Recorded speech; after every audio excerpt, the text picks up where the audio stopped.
This podcast contains adult themes and language. The views expressed here are our own opinions and experiences. We are not medical professionals.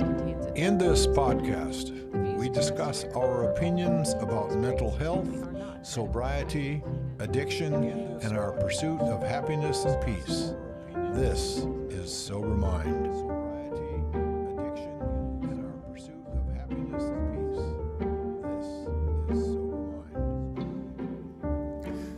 Oh, yeah. Good morning, everybody. Happy Saturday. Happy Saturday. We're back, baby. We're back. Man, what a week. Patrick, we got some stuff to discuss. We do. Yeah. Judy is not here. Look, no cam. I was going to put a little printout of her out there. Judy is on a vacation visiting her in-laws. A little printout of her out there. And Judy is on a... Yeah, okay. We had some technical difficulties last weekend. So a couple weeks before that, I didn't realize I had done some. You know how we tinker, Patrick. We can't leave well enough alone. No, cannot ever. My friend tells me you're too smart for your own good. Yeah, Judy's like, why can't you just leave shit alone? I'm like, God, I could get better. And then I break it. But anyway, I did something that doesn't make sense. I know Patrick didn't get it either. There was a Windows setting that completely limited our upload speed to like 1.2 megabits. So yeah, it was Dad even told us 3 weeks ago. He's like, it's just spinning. It's not right. I'm like, shut up, old man. You're crazy. I know. Every time of course it's slow. Windows 98 can't run it. Yeah. Right? It's like, but yeah, so Dad was right all along. Anyway, it's fixed. It's smoking fast now. Patrick, I installed a speed test right here on my Stream Deck. So I could look on demand. Look, 949 up. But that's, through Ookla. Anyway, so then last weekend, I got back from a run. Patrick and I got back from a run. I wanted to talk about that too. So we're going to do it today because it was quite revealing and a little bit of emotional for both of us. oh yeah. So we're gonna dig into it. I think it's very apropos. But anyway, I moved from Streamlabs to OBS, and I had technical issues. And you guys don't know, for audio settings, there's so much shit between Windows, the mixer, all these other things. I've got it all screenshotted now, but it wasn't working right. So I texted Patrick. I said, we're canceling the show. It's done. So anyway, here we are. Everything's tested. Everything's good to go. And we'll go ahead and jump into it. Got some nice music going. Yeah. Sakura Dreams from Harris Heller. Remember, Stream Beats, copyright free. Dang, Patrick, I was looking at your eyes and mine. Looks like we've been smoking the devil's hay. The devil's hay. The devil's cabbage. Yeah, the devil's cabbage. Anyway, I was telling Judy, all joking aside, we are sober, so anyway, to each their own if you dabble in the devil's jazz lettuce. But this year is the first one for like the last 3 weeks, man. I've had fall allergies. You too? I mean, I don't really know what this is. I just woke up to it. They're not irritated. They're starting to feel a little dry. But my wife, she'll for the past week, she'll go on sneezing fits, which is those like 5 to 10 sneezes right in a row. So 'tis upon us. Yes. Okay.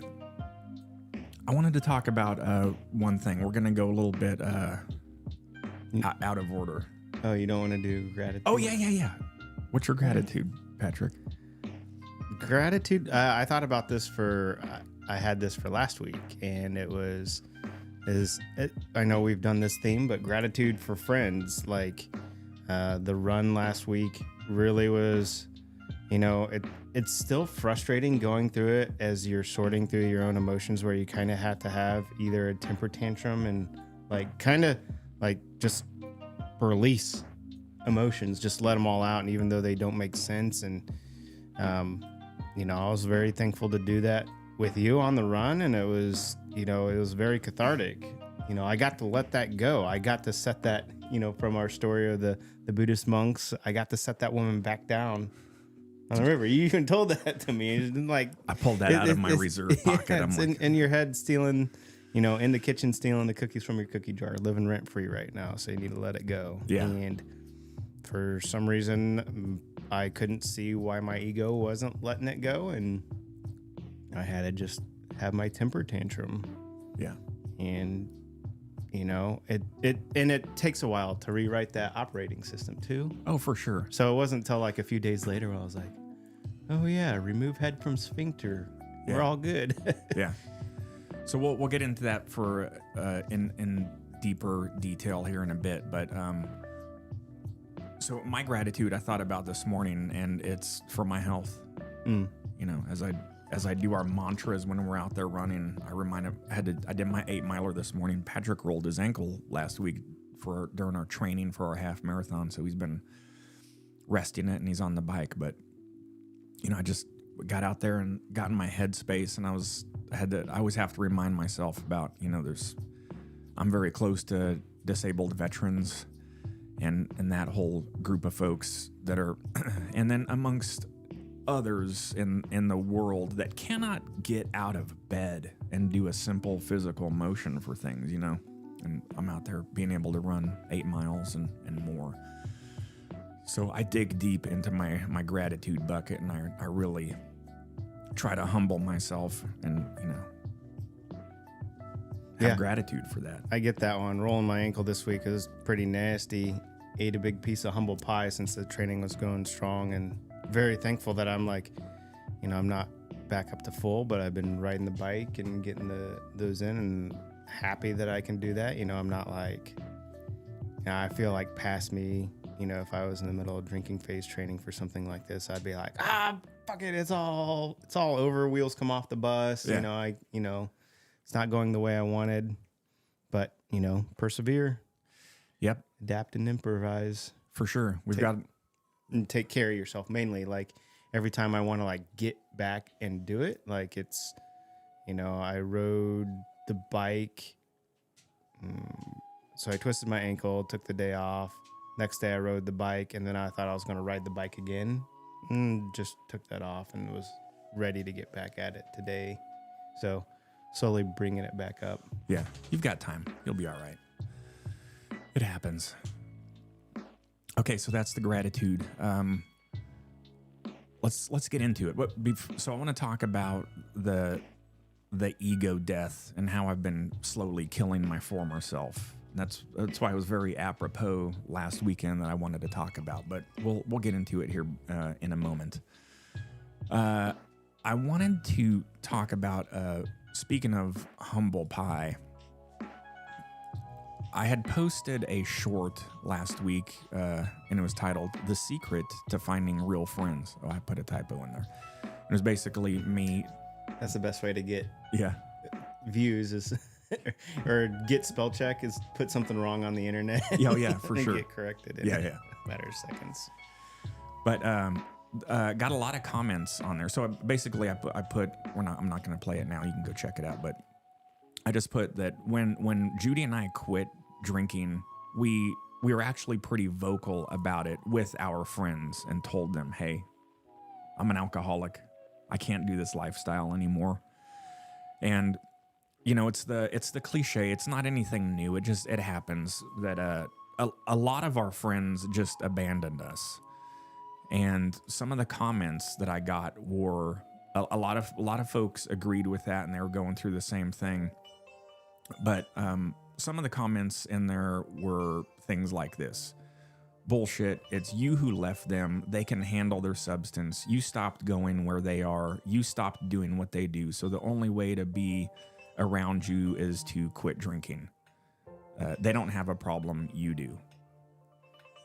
Then this other person put in there, kudos on your sobriety, but your friends are not responsible for your addiction. And sometimes those that make change of that magnitude become extremely preachy. Ask yourself if that applies to you. This guy I replied to on the comment, I said, oh, for sure, I'm 100% super preachy about my sobriety. That's why I have an entire podcast dedicated to the discussions. I told him you should come check out my preachiness. There's a ton of really good discussions that we have, and then there's a bunch more positives on there, but there's usually a lot more of usually most self-diagnosed alcoholics become preachy and don't want to do the things that your friends are doing, blah blah blah. So, I think there's a lot of truth in that. I did put that our friends abandoned us. But, I think we abandoned each other. Yeah. And one of our really good friends who I miss a lot, I realized that it was maybe a mutual abandonment because I realized we just didn't have a lot in common outside of the drinking anymore. I would really like to rebuild that relationship, but I just don't know how to go about doing it. And maybe the time will come and we could start to do that. But for now, I have to really continue putting a lot of work into myself and my mental health trajectory. But so some of those comments, which appear to be negative, they're not. There's some truth to that. So I think, like I said, speaking in circles, it's a mutual abandonment, if you will, because I'm not going to go to a bar. There's no reason why I would go to a bar. Around where we live, Patrick, there's a great craft beer scene. But what do you go? So if I may, my 2 cents on it. So it's funny that you use the term real friend or fake. And I think this is part of our ego protecting something. Meaning, when we have friends and that relationship dissolves because either life changes, that person was right. You stop going to their spaces. Right. But the reality of that friendship was you just merely coexisted in the same drinking space. Right. And that was the only common activity. We say real friends because, they get me. They know me. They know John. No, they know when you say real friends, those are the people that you feel like you have validated and they are the ones that validate you. Meaning they're close to me. I'm being vulnerable. It's okay for these people to be close friends. When we have relationships that we've had invested emotional energy in, drinking friends or not, anybody that we've invested time, when that deteriorates, you can't wound me. You weren't a real friend. You weren't real friend. You're a fake friend, right? So we're just trying to protect ourselves from that. This is the grieving phase of the relationship. Because we have to see it for what it was. You know what? I'm not upset. I'm not angry.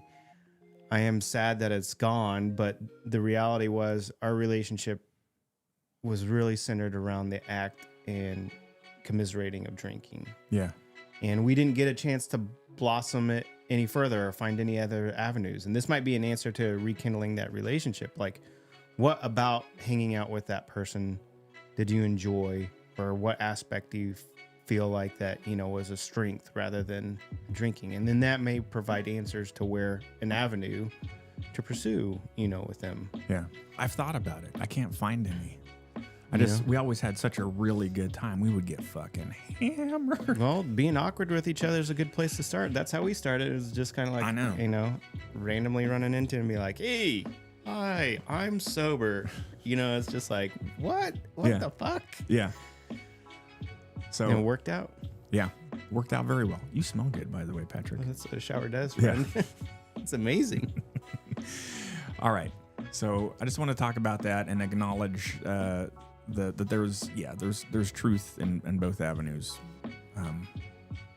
So yeah, it's still some work that maybe I need to figure out, and I don't know. You're right. I do mourn some of those relationships. Now, in my defense, one particular person, he's like, hey, how are you doing? And I said, Judy and I have been sober for a month. This was via text message. That was the last interaction. There was no good for you, no nothing. It was just like dropped off. And I don't know. I did find that the friends that we during that period, even though when they were drinking friends, they weren't alcoholics. So coincidentally now, those are still the friends that we can coexist with. It's interesting dynamic. Because they validated you in other areas. Exactly. So, okay, I preached. So there we go. All right, I want to talk about the ego death that I've really been working on, and then it'll be a collaborative discussion. Patrick, Sure. I want to talk about your fucking nuclear meltdown that you had the last couple weeks, and then how you've been dealing with that. What I have found is that, all right, sometimes I make myself laugh because I get pretty deep with one part of my brain takes over and is like, here's what we're going to do. It's like a whole internal discussion.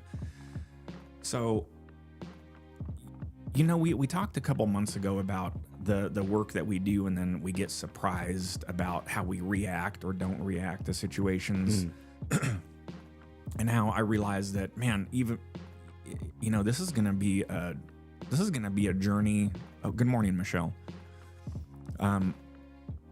This is going to be a journey that takes me the rest of my, it'll never end. This is my new hobby is self-improvement, always working on myself. What do they say in the armed forces? Welcome to the suck. Yeah. Welcome to the suck. Embrace it. So I realized that I had been lying to myself. Well, not lying, but kind of avoiding the topic of the subject of me, which is ego. It gets in the way so much still. It's wildly domineering with stuff. So what I've been doing lately is I have the mirror image of me that's my ego. And a couple weeks ago, I told him that I'm done. I'm gonna slowly start killing him. We were standing by this old abandoned well, and he looked at me in disappointment, and I just started beating the shit out of him. And I threw him in the well, and he's down there. He's down there all bloody, cries. He reaches out sometimes. Killed the boy Jon Snow. Yeah, and that's the way that I deal with this. So I don't want to be funny about that. Everyone's got their own strategy for how to do these things. But whenever I find something pop up that is something that relates to my ego, I immediately walk over the well. I hand him the package of this ego abrasion that I have, and I just continue beating on him. I try to choke him out slowly. He's dying, and he doesn't like it. But once in a while, he'll just be like, "You can't kill me. You just can't." There's so much, Patrick, that's with our ego that gets in the way constantly. I agree. And I have been there too, like I remember just being so fatigued about him being there and just being me, I. And I've talked about this before too. For me, death of ego is not burying him in that well, because ego has existed, like that is the lens. That's not the person or the identity. That's the lens through which we, our individual selves, interpret the world. Meaning, like, we have to find a way to distill just so many different streams of information and experiences. We have to find a way to focus it into a singular point. And ego is that, like ego keeps us safe. Like, hey, you're being attacked. Hey, you need to do this. Hey, this, it's giving us signals. And once you realize that ego is the lens and not the identity, I'm just trying to say, like, if you give into ego, then the entire world is ego. He just runs it. Just runs the fucking show. It's all about ego. But death of ego is realizing that ego can exist with multiple characters or multiple viewpoints. Like, you don't stick them in the well and be like, it's kind of like, this is really bad. It's not and I apologize for any of those, but like you just have them locked in the room and be like, all right, we're going to do this. And Ego's like, well, what about me? You're like, all right, thanks for the fucking input. Go back to your corner. We're going to go on with the rest of the conversation, right? Like you just have him there as part of the peanut gallery at that point. Does that make sense? Yeah. Like he's no longer like you don't kill him, but you take away his power of just making it all about him all the time. Because ego is important. We've also talked about this as like the items of discomfort when those come up, you know, going on that run was very humbling because like you had to poke and prod at some areas that like made me really upset. And at the same time, it wasn't until afterwards when I realized, wow, I was gripping really hard.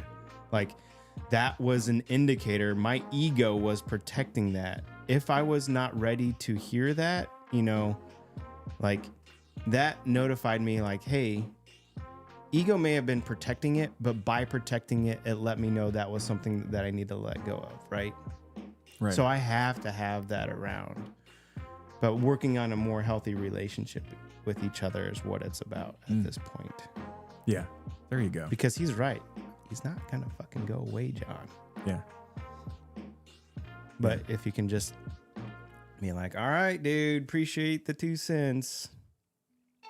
Get back to your corner. Yeah. I'll think about it. I need to beat him into submission a little bit more right now. Because he's too domineering. In fact, the ego for me jumps out a lot just with interaction and relationship with Judy. It's bizarre. You know, she tries to give feedback and just tries to be the good person that she is. And there's still something that it's like, no, what about me? Me. You know, selfish. It's not healthy for cordial interaction with your spouse. So it seems, you know, the people close to us, and I've talked about this before too, like in relationships where you feel like you're at an arm's distance or whatever, you can keep up certain facades. You can play by rules of engagement in society where you don't feel vulnerable, right? But as far as like, you know, a spouse, there are times that you're living life together and at some points as, I don't want to say as one person, but as one being, right? Like you're so closely intertwined within each other that your actions influence hers and hers influence yours. And that's what's interesting, like how we perceive our vulnerability. Like it's almost as if the ones closer to us have some more primal reactions of vulnerability and guard, especially if they come from different perspectives. My wife and I often have this, like, you know, I could literally be like, the sky is blue, and she's like, it is fucking not blue. It is like a shade of red. Do you see that? You know, like, you know, and I would do the same thing to her on some occasions. It's just the very nature of that proximity, being so close, right? They're almost as equivalent as that voice inside your head. Hey, I'm just trying to look out for you. Well, fuck you. I don't want to fucking do that. Yeah. What about me? Yeah, it happened the other day. She's like, hey, I'm done with all my chores. Do you want to come down and do some game? And I'm like, I'm not here to entertain you. I'm Gladiator, are you not entertained? She's like, what the fuck? All right, whatever. I'm just letting you know what's going on. I'm like, I'm sorry. Yeah, yesterday, I was still wrapping up work, and Flynn's like, well, we're going to Oktoberfest. And I'm like, yeah, we're going to leave here in a little bit. And he's like, no, Mom's got her purse on. We're going now. And I'm like, I had to be like, yeah, I'm not fucking done. I'm not, you know, like I'd be like, and realize like, look, the family's just excited to get out, do something together, you know, just like sitting here like, my 3D prints, I'm not done with work. I just, you know, it wasn't on my terms. Yeah. And so I had to get over that, you know. Am I going to carry that all the way through the evening?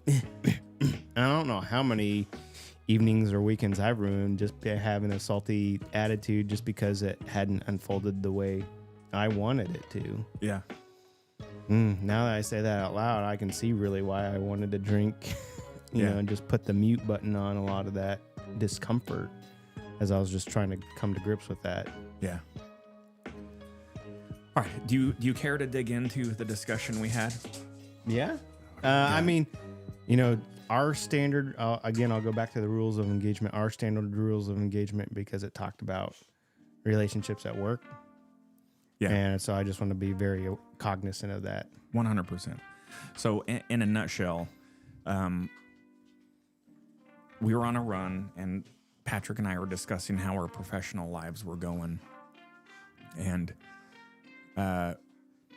Patrick was really allowing himself to have another person dig their tendrils into his daily activities and daily being, which to me caught me off guard as we're running. I'm like, why are you letting someone get to you this much? Because you were frustrated a lot, and you've been for a long time, several weeks or months with this. So it always takes me back. Hold on, we got Chew Face going on. Judy's not here to moderate the dogs. Ozzy, get. And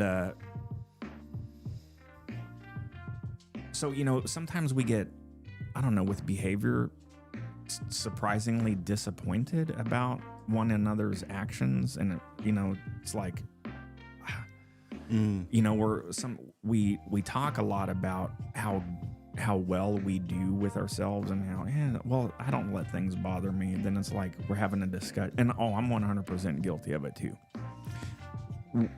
The conversation turned into me asking you, like, how in the hell are you letting this get to you so much? That's not the Patrick that I know. You know, and also I wanted to call out, when you showed up to go on a run, I told you this. Judy looked down the stairs. She's like, ooh, Patrick looks pissed. I'm like, oh, he does look pissed off, man. So anyway, we had a good discussion about your strategy and plan of attack and how you want to need to work on letting things go, like we always do. So yeah, I like to come on here and espouse like good advice, and you're like, you're a sage. I'm like, I'm not a fucking Buddhist or a monk on top of a mountain here. Like, yeah, you know, it was like right before that, like I still have my toddler meltdowns, and you know, need to emote and kind of work through a lot of that stuff too. And it's so funny that, again, that's ego, you know, like, you know what's going on, but when you're in the midst of those emotions, it is very primal. It's just like, it's me, it's all about me, you know, I can't let this go. And like it, we said it too also before the show, like when the doubter shows up, that's a separate topic, but these feelings, when they appear and manifest in your own head and dialogue, they've been in there for fucking decades, and so they know the right strings to pull, and they know how to exactly talk to you to like, you know, validate, you know, you're validated in being angry, stay angry, or, you know, stuff like that. Yeah. Well, good job for giving yourself the liberty to work through it. I was pleased when you sent me a text later that day. You're like, hey, It was 2 days later. Oh, was it 2 days? Yeah, it was 2 days later. You're like, hey, I work some stuff out, and I'm in a much better headspace. I'm like, oh, it's good. Anyway, that just goes to show again that's why me, you, and Judy really like this space that we do here, because it gives us, you know, we're number one, we come on and we watch videos about how to, you know, do self-care and self-awareness and tips and tricks on how but then at the end of the day, we're all human beings too, and we're completely, you know, vulnerable to a lot of these things. So it's nice to have those refreshers. Yeah, this is what doing the work is. Like, as much as we want to sit here and be like, hey, we're in a better space, you can't skip to the end and just be there, right? What I'm trying to say is, like, it took physically exercising and then also talking with somebody to, like, there's emotions that I have inside of me that just,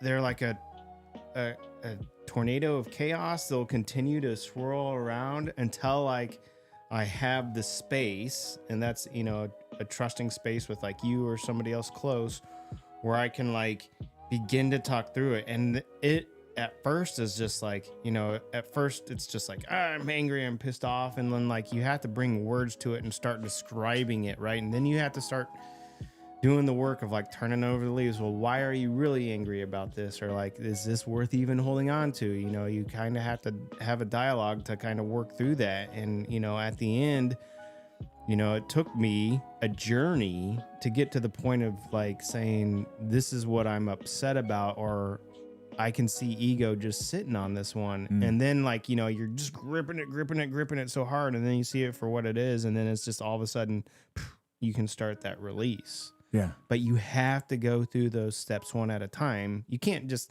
beginning on the run, just be like, fucking just downward dog your way to, you're on a happy run. Yeah. Why aren't you there yet? Yeah. Oh, I know. Well, good job. Yeah. I just also as much as we learn on this journey, those of sobriety and mental health, it's tough sometimes to still realize that like those granular and primitive level of interactions are needed on a regular. Oh, for sure. To take care of self. Yeah. Yeah, absolutely. Speaking of taking care of self, let's talk about the psychology of what happens to a man when his wife leaves town. You all right over there? Yeah. Do I need to be coming down and checking in on you? No, I'm good. But so Judy's gone for 5 days, and Dad, and the moment they left, I really missed them both tremendously. I think that's just part of the growth that's happened with me. I've developed a really close relationship with Dad and Judy's dad, my father-in-law. I call him Dad. So when they were gone, I was just like, I've been floating around. Look at it. Talk about conscious self-destructive behavior. On day 2, I went for my midweek run, and I came home and I did some stuff in the workshop, and I was like, I'm fucking going to McDonald's. I was going to say, I thought you were going to have like a risky business, like sliding through the house in the socks and the tidy whities. I was like, there's much better, there's healthier options and I know this isn't good at all, but I'm doing it. I don't know why. I was like, I'm going to get a 20-piece nuggets, 2 cheeseburgers, and a large fries, and I'm going to watch Netflix all day. And I did. And I felt, during eating it, I felt amazing, like super happy, but I'm like, I just embrace it, because in 30 minutes, this is going to fade. And I felt like shit for the rest of the day. Well, I'm like, nice what reminder. have I done? I know. I had a very similar one. Went to Burger King Tuesday night. Just met up with fancy. a friend. And well, it was fancy because I'm like, well, do you guys want to do something? They're like, for whatever reason, going to a play place, because my kids were, the majority of their life has been through the pandemic. So like going places is like huge for them. Yeah. So they're like, yeah, I'm gonna do the play place, because that's like, they had the nice big one, and they'd never been to Burger King, and that was the most recent commercials. So they're like, I was like, all right, yep, went, and for them it was memories. They played, and they're like, it's the best dinner ever, and I'm like, all right, you know what, they didn't have a ball pit full pee. Everybody came back with all their limbs. I ate my guilty pleasure food, but I didn't eat a lot. So I'm like, all right, we're all good, Yeah. And so it ended up being all right.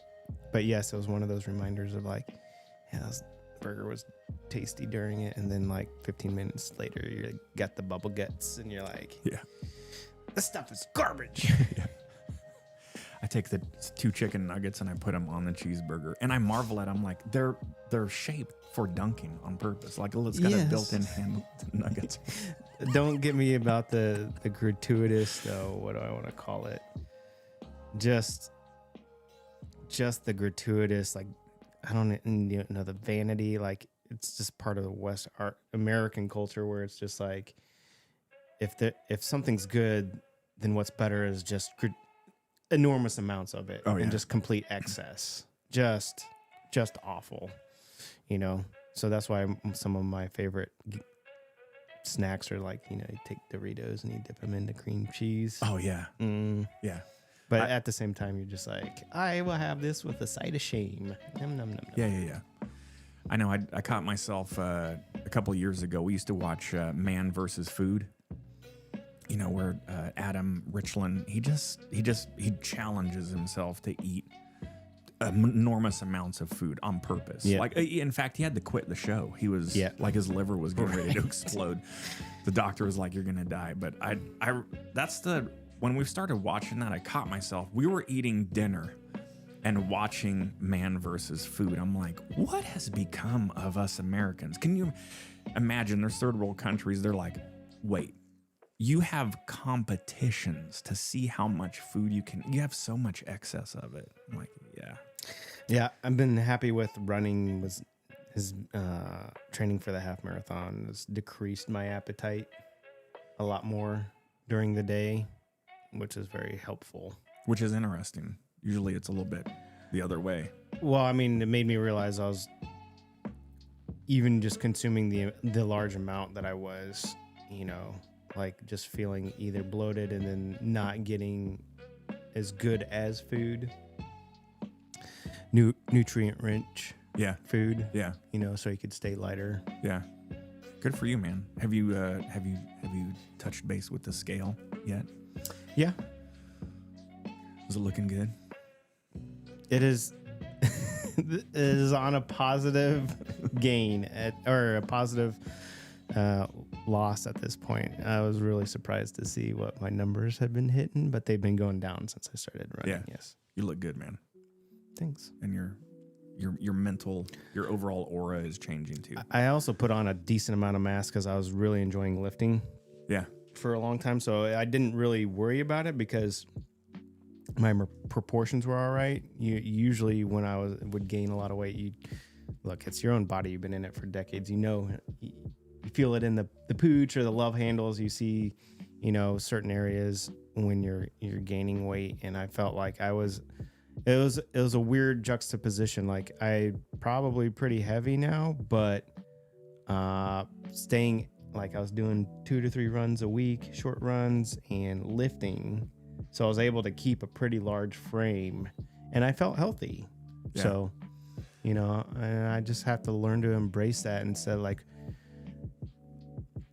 I remember if I was running or training, like I was like 2 or 3 times a day looking at the scale and really kind of like, you know, looking at every opportunity to chisel everything, and would get dejected if it moved upwards like 0.2 or be like, oh wait, you know what?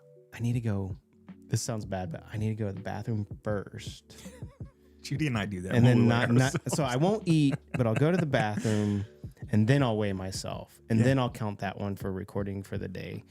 And like it was to that point where it was getting like, all right, just fucking let go. If you're being healthy, be healthy. Yeah. Right. And so I'm learning to mix that back in with eating proper foods and what a healthy amount of like my relationship with the scale is. Right. So I looked to non-scale victories first now for that. And that's why I was like so happy with the amount of progress I was making running, because like even on my frame, like I was being very consistent and putting on miles, and the weight was just dropping. Bad news is with that frame, when you try to or don't pay attention to a little pothole in the road, your ankle's not built for that much weight, and it would just fold like a lawn chair. You keep saying it like it was in the past. You were making progress with running back then. You were right. Yeah. It's a different progress now. Yeah. Yeah. It's okay. We got time. You'll be there. Speaking of eating, remember, get your menu all laid out at Jack Stack. That's what we do after the half marathon. I think I might just subscribe to yours. And they're like, would you like anything on this page? Yes. Yes. And just leave it at that. That's right. Okay. See, without Judy here, we're missing the third. She'd be, Right. she'd be, yeah.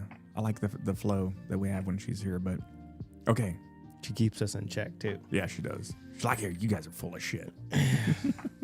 I mean, with two guys, sometimes it just evolves to 12-year-old humor Yeah, so often. yeah.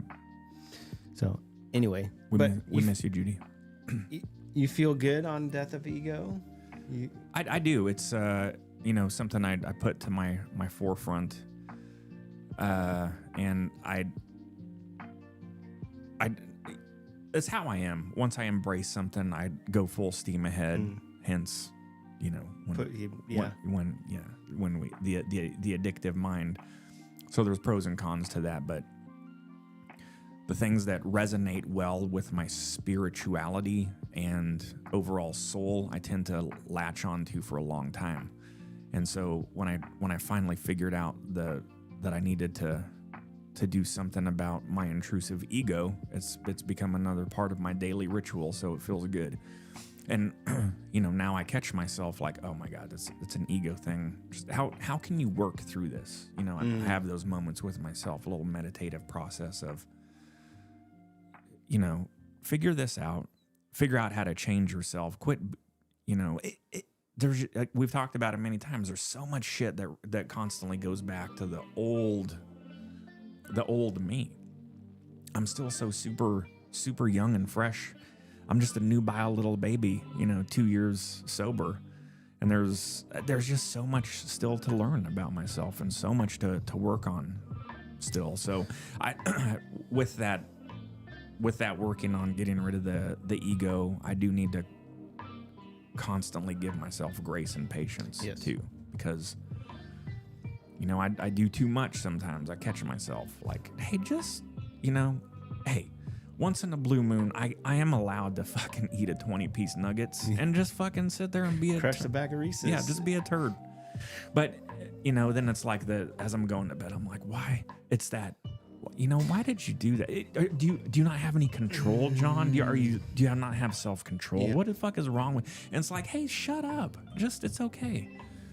And that's just the constant hamster wheel of my life. It's always the do something, then second guess, then wash, rinse, repeat. It's what keeps me from being in the here and now, which I'm doing a lot better at. I catch myself really enjoying, like right now, Patrick, I'm really enjoying what we're doing. I'm not looking ahead to oh my God, what's next or whatever. And all my life, it's taken a lot of practice to, just put myself in that headspace. So with ego, I'm going to say some stuff here that's pretty crazy, but it's very personal.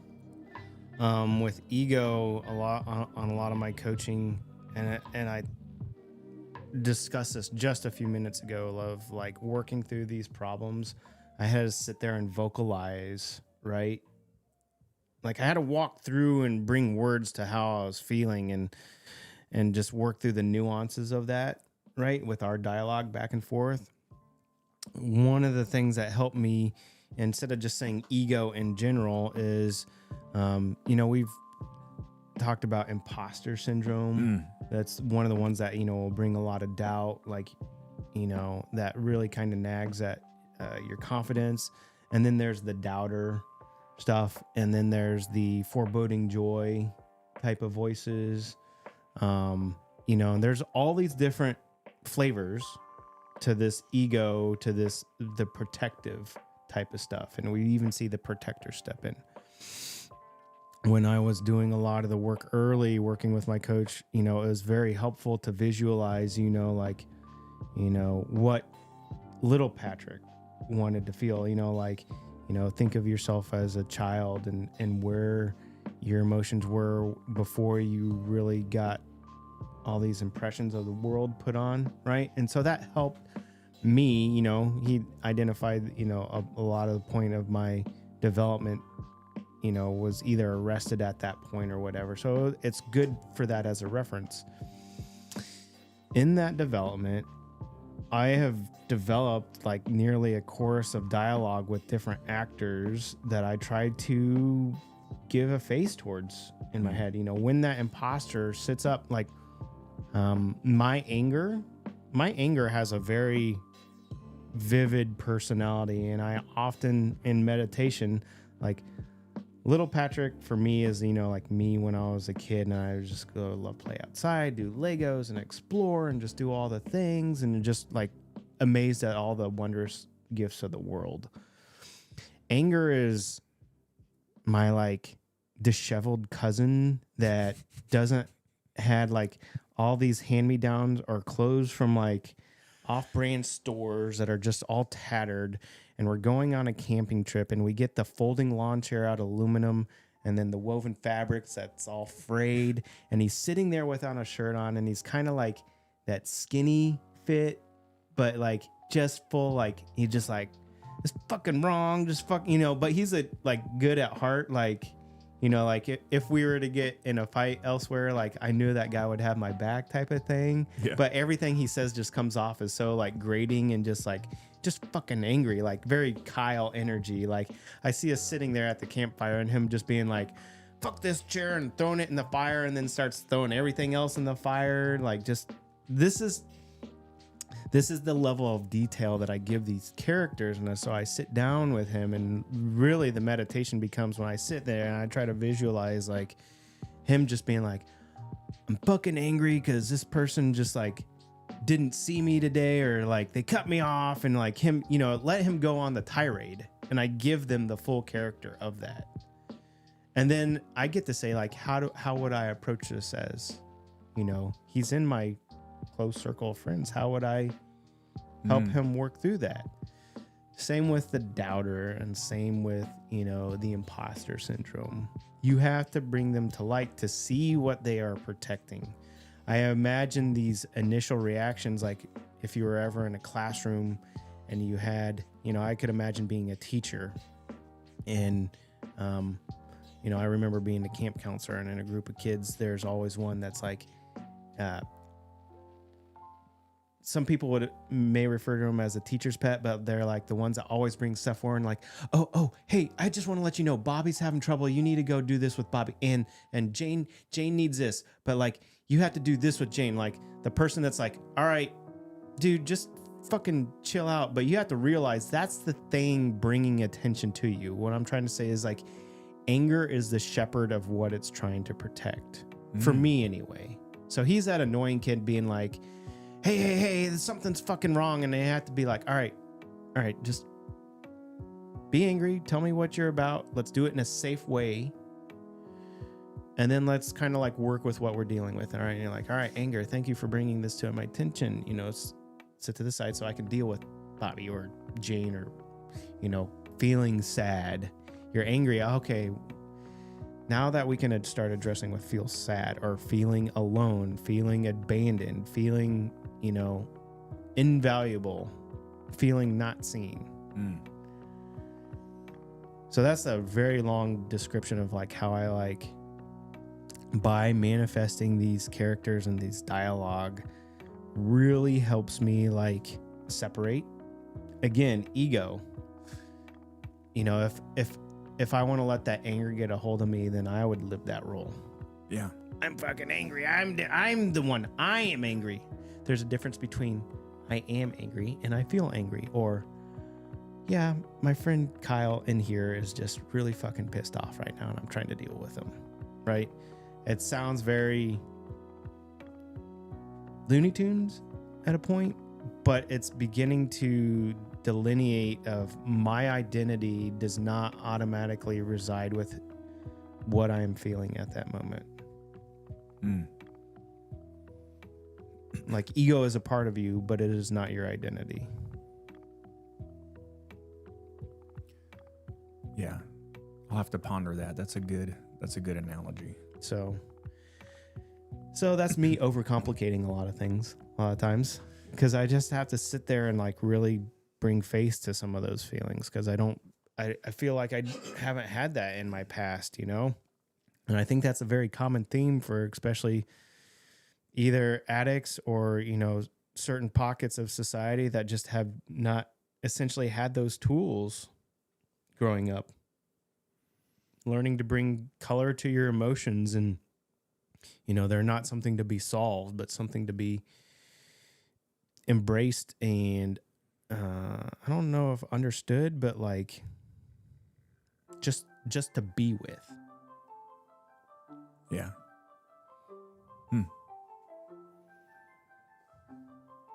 This is a good discussion. You see, Judy could chime in because I need to think about some stuff now. Yeah, I right. like that. I'm like, welcome to the shit show, John. Yeah. For people to tune in, like, who's this guy killing in the well, and who's this fucking Kyle, dude? Right. And hey, Kim, thanks for joining us. Yeah, good discussion, Patrick. Yep. I mean, when I sit down on those meditations, it's usually my two main characters are little Patrick, you know, and then that anger, him just sitting there, and it really has to, like, there's some nuances to it, you know, where you can, you know, like sometimes it's just after a long day and you sit down with a friend and you're just give it the all. Yep. And you have to go through that for a few minutes and be like, fucking drivers in Kansas City, you know, you say something, they're like, yeah, it's gonna fucking rain again, you know, like I have to sit there and go through that whole painful like dialogue of just like kind of just slowly peeling stuff back. Yeah. Speaking of peeling stuff back, I real quick, let me preface this with some long history wrapped up into a tiny segment here. So my daughter, she'll be 30 next year. She's a heavy opioid user, and she's graduated from heroin and moved on to fentanyl. So for those of you that are aware of that drug, that's Russian roulette with every use. So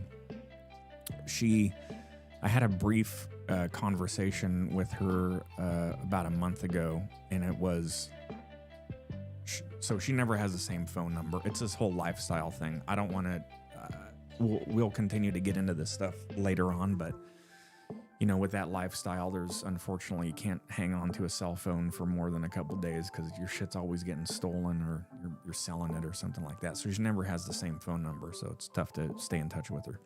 But the fleeting moments that when I do have a quick discussion with her, you want to talk about, you get so talk about, you know, the characters in your life, and there's so many things that you want to unravel in a brief moment of time that you just don't know what to say. You know, when we talked last, she said, hey, I'm on a train, I'm going here to do this, and I want to call and talk to you later, but I might forget. And I felt like, so it's like, what do you mean you might forget? You mean you're gonna fucking be high? Just say that. You know, her and I, we're the same person, obviously. So I think that's where it gets super frustrating, is like, we need to figure out a plan of attack on how you're, you know, set up a strategy on how you're gonna get clean. And she's gonna, you know, life is super, super short for her, and she's missed it all. And her mom, you know, has always been there for her. And there was no real cookie cutter reason as to why she should be in such a predicament, but that she started using drugs at a very young age, and just, you know, she's got my DNA, me and the rest of my families too. And where I'm going with that is back to what we were talking about, devising strategies and trying to have a playbook for things. When I talk to her on the rare occasion, maybe once every year or so, it's just, I don't know what to say. I don't know, because there's a flood of like, what the fuck, and life could be, you're loved, and you know, it's just, I come across as that crazy Kyle at the fucking campground. So that's something I've been being tormented with, if you will, because there's no worse feeling for me sometimes than just feeling helpless. And you just want to grab somebody and go, fucking stop doing what you're doing. You know, for the minute that I had her on the phone, I made it a point to tell her, hey, Judy and I've been sober for 2 years. And she's like, oh, you know what she said? She goes, oh, you're quite the role model. I was just like, all right, we can do this all day long, but yeah. Last time that Judy and I saw her was in 2012. She came out here and visited, and it was a whole thing. But anyway, all that said, it's just frustrating not being able to get through to people. And then knowing also that, you know, she's like me. Unfortunately, I don't want this to ever be an excuse, but I would never do anything until I was ready to do something either. So, but she's got a ton of mental health issues, you know, that can't be addressed in this stage of her life, and they need to. But the key to that is you got to get sober. So there's a lot of growth, and I hate the mystical number that we know about, and that is, you know, everything you've learned is totally ingrained in you by the time you're 35, and that's going to be your roadmap. And then that roadmap has fucking killed 98% of my entire family. So, sorry, I didn't want to pull that out of left field, but it's apropos with the discussion of, you know, we have a whirlwind of things we're always trying to dissect and digest in our heads, and we do well with a lot of stuff, but sometimes us human beings are we're just fucked up. So I mean, you're doing the best you can right now, and those, I know conversations with my dad, we have our own items, and you know, there you have like a lot of different emotions, like you said. You just like want to either try and recognize or unpack or like work through, and it's very confusing because, you know, like for us, you know, we spent the majority of our relationship just not talking with each other, just finding ways to not deal with it, right? That's what our coping mechanisms came from. I'm cut from his cloth as well. right. And, you know, it's like, how do you begin a relationship with somebody who taught you how to not deal with stuff? Yeah. And, you know, and there's a lot to, and your situation is different, but, you know, there's a lot of common threads. I'm sure, you know, people close to us, especially familial lines, you know, we carry guilt, we carry shame, and we carry a lot of other items that we have to learn to let go sometimes of, that's not ours. And, you know, setting boundaries is hard, but also like learning to where you can be available, you know, when you can in a healthy manner, you know, is, I don't own the actions of others. The best I can do is lead and model the way. You know, saying, you know, what if she wasn't a daughter and you told an addict, hey, I'm sober, what do you think an addict's response would be? Fucking good for you. Right? Yeah. Yeah, that just means they're not ready to hear. But now we intermix this with somebody who we've had a personal relationship with, and then it's even like, or are they mad about that? Are they mad about another thing I did in the relationship, or not meeting certain expectations? Right? So we wrap a lot of different things in that. So giving yourself the grace to know in your heart that you want to do right, but it's going to be difficult finding that path, you know. And like on that run, you know, you're going to have to find avenues and people to talk with about it and to express those emotions. You have a lot in there, I can tell. And those relationships are very complicated. So, you know, unpacking that with on your own terms in your own environment is going to be part of your journey. Mm-hmm. You know, and it's not going to happen all at once either, John. Oh, I know. And her development is also her development too. Her timeline is her timeline, and you can't bring any of that into your sphere or expectations or anything like that. Yeah. There will be a chance that, you know, the scary fucking thing about addicts is like not all of us get out, you know? Oh, I know. But that doesn't mean, but that's the same thing with life too. You know, we're so worried like we're not going to make it out alive. Spoiler alert, we're not. The best we can do is just making the best of what we got and enjoying what we got and sharing that with others. Yeah. So, okay, well, I'm super bummed out now. No, that was a good conversation. That's tough stuff. I know it is, but again, you've given me a lot to think about today while I eat my Jersey Mike's turkey and provolone. That's semi-healthy. They don't have the dipping corners. No. For All right. Okay, it is top of the hour. Man, we had a lot of people join. Man, did you see our subscriptions? We're up to 425. I gotta put it back on here. Big time. Yeah. Big time. I was thinking about this the other day. I'm like, I wonder if I should say anything, because you know what? When we did the 3 episodes of the Road to 500 giveaway, no one ever commented. So if one person were to comment, Yeah, right. Free gear. Just please acknowledge we exist. I'm not even gonna say anything. You have to go through and find out which one I'm talking about, figure out what the Right. rules are. But all right, let's wrap it up. I think this all works out very well. I know you're a fan of OBS Studio versus Streamlabs. You know the settings better. So, and look at the 50,000 kilobit. Look, it's good upload speed. Chugging along. Yeah, all green bars. Okay, we're gonna wrap it up. Thank you everybody for joining. Thanks for tuning in. Thanks for all the great feedback. And I don't know. Thanks for letting us have this space. And I appreciate you. Patrick, I really appreciate you, man.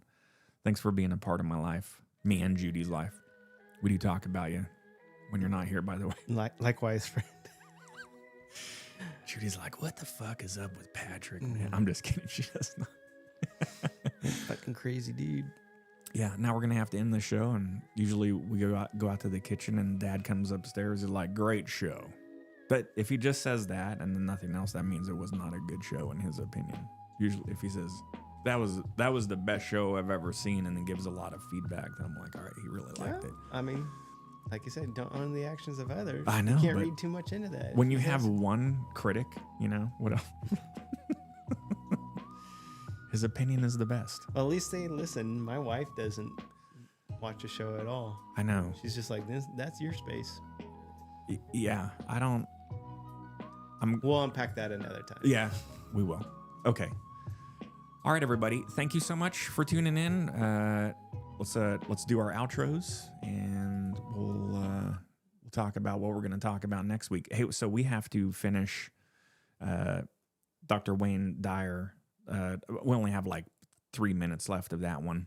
Then I'll talk to you and Judy. I've got a bunch of other ones queued up, and we'll start to do those and continue on with our reacting to mental health video discussions.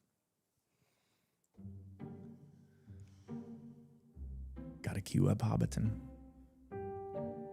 If you or someone you know is struggling with mental health, please contact the Suicide and Crisis Hotline at 988. Also, if you need help with addiction recovery for yourself or someone you know, please check out Al-Anon. Be kind to yourself. Be patient with yourself. You are loved. Thanks for listening. Check out the Sober Mind live stream at youtube.com/@sobermind. I think Dad is watching with so he's visiting his sister. Hello, Valeria. Hello, Nancy. They're up in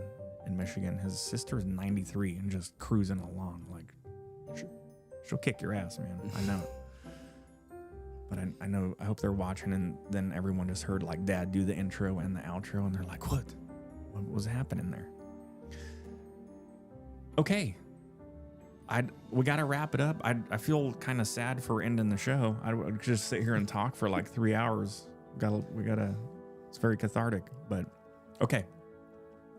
Patrick, you want to like finish off the rest of it? You are kind, you're loved. Oh, Dad already said it. Yeah, I usually chime in with like the snarky remark or two or whatever, but I don't know how to tee it up. It's like, hey, be kind to yourself. Yeah, fucking be nice to yourself and be patient. Straight from Kyle. All right, you don't have to put your ego in the well, but you'll figure it out. That's right. All right, y'all. See you next time.